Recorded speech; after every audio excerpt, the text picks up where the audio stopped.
Hey, thanks so much for tuning into the Daily Dose for Spiritual Growth. On Sunday mornings, we've been going through our series called Family Dysfunction, going through the life and family of Joseph. And hopefully, you have been enjoying that and being encouraged, challenged. If you happen to miss a service yesterday, I strongly encourage you to go back and watch it, whatever platform you are watching this, and check out the service from the worship time, communion, the message, the response. It was so powerful. And Pastor Sarah dove into Genesis chapter 44, and we're going to dive into that this week for our daily devotionals, bring in some practical application to our own, let's be honest, family dysfunction that we all experience. Well, so let's dive in. Genesis chapter 44, verse 1 says this. When his brothers were ready to leave, Joseph gave these instructions to his palace manager.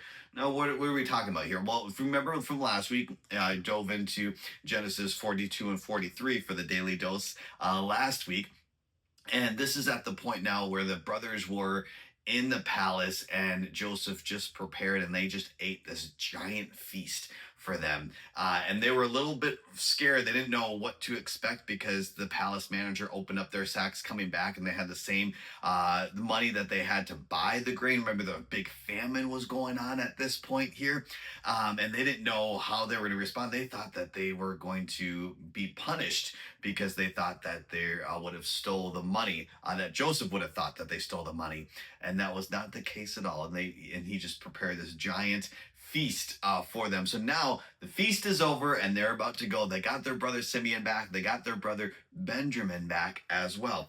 And listen to what Joseph says here to his palace manager. He says, fill each of their sacks with as much grain as they can carry and put each man's money back into the sack. Does that sound familiar? Just like what we talked about last week. He's actually telling his palace manager, do the same thing. But then he adds another caveat. Listen, then put my personal silver cup at the top of the youngest brother's sack. Who is that? That would be Benjamin. And along with the money for his grain as well. So the manager did as Joseph instructed him. The brothers were up at dawn and were sent on their journey with their loaded donkeys, but when they had gone only a short distance and were barely out of the city, Joseph said to his palace manager, chase after them and stop them. When you catch up with them, ask them, why have you repaid my kindness with such evil? Why have you stolen my master's silver cup, which he uses to predict the future? What a wicked thing you have done. Okay, interesting, right? The plot thickens a little bit here. And so we talked last week how Joseph was testing his brothers. Are you still evil? Are you still going to treat your youngest brother with such despair? Are you like, he's trying to figure out here where his brothers are at physically, mentally, spiritually, because he knew how he was treated 20 years prior. Now, again, they don't know Joseph's identity right now. They don't know that he is the brother. And so he's testing them. And something that we need to understand, and what Pastor Sarah talks about, there's a difference between forgiveness and trust. And I know and understand when it comes to forgiveness, with especially with family dynamics, family dysfunction, there's a lot of dysfunction that happens because of unforgiveness, because of bitterness, because of hurt feelings. And what I absolutely love, what Pastor Sarah talked about yesterday, and even the response time, is this, like, what role do you play personally within that dysfunction? And what do you need to do to bring about some healing, some reconciliation, some forgiveness? If you are the person who has been doing the hurting, that has been dysfunctional, what do you need to do to bring about repentance? And again, another thing that Pastor Sarah talked about is that there is a difference between saying I'm sorry and actually repenting. Repenting is a change of heart, a change of mind, and a change of direction. That you are actually physically, emotionally going in a different direction.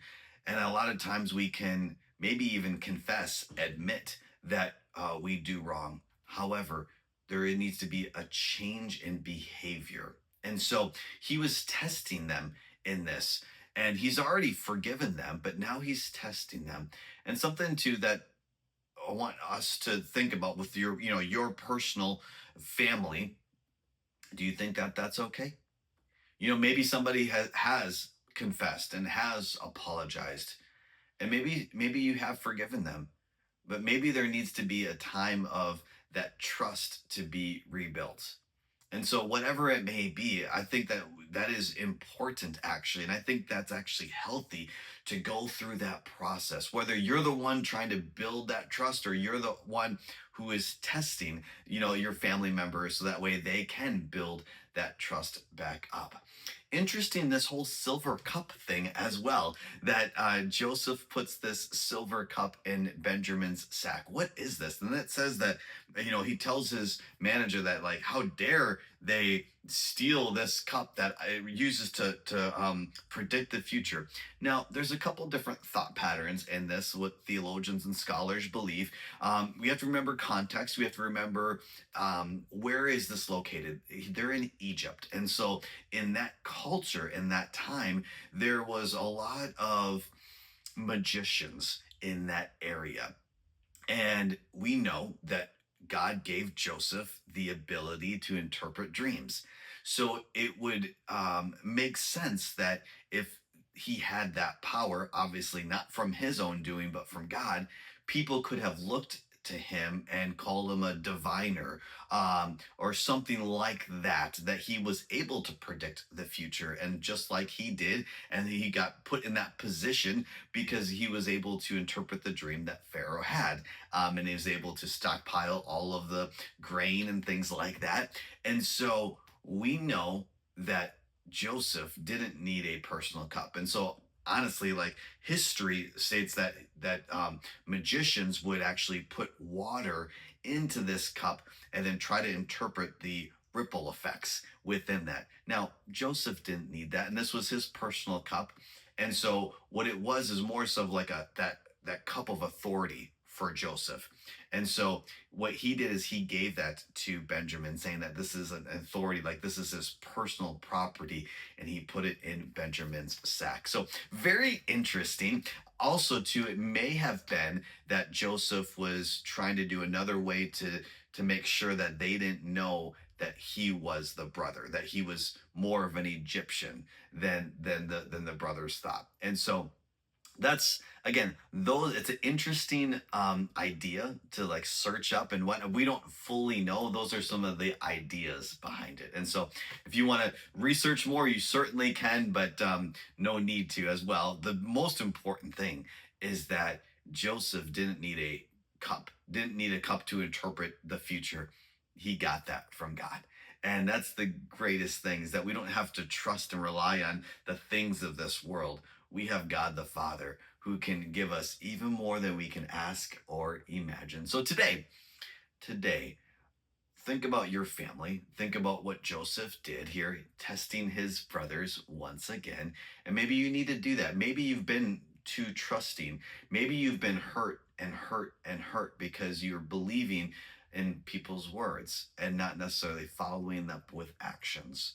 What do you need to do to maybe set some thicker boundary lines, and to test them, just like what Joseph did to his brothers? Hey, thanks so much for tuning in. Make sure you tune in tomorrow for another daily dose for spiritual growth.